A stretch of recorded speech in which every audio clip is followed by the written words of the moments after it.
This slide shows that we can actually phase out our gas-fired power plants by 2030 and also lower our electricity bills.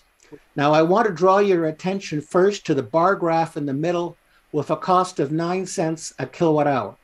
That is the fuel and carbon tax cost of continuing to operate our gas plants in 2030 if they're subject to a carbon tax of $170 per ton.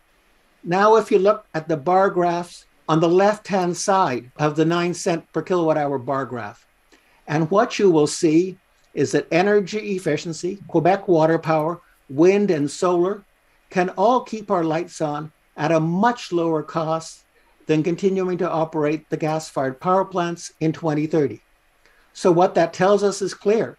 If we invest in energy efficiency and renewables, we can phase out the gas-fired power plants by 2030 and lower our electricity costs and lower our electricity bills.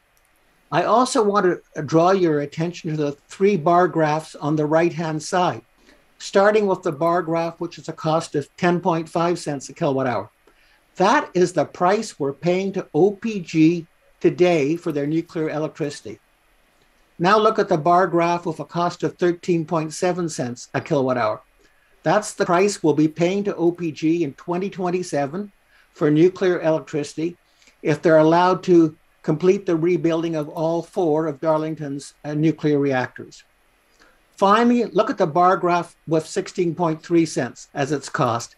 That's the cost of a new GTA nuclear reactor, according to the nuclear industry. Now, again, if you look to the left-hand side, energy efficiency and renewables can keep our lights on at a much lower cost.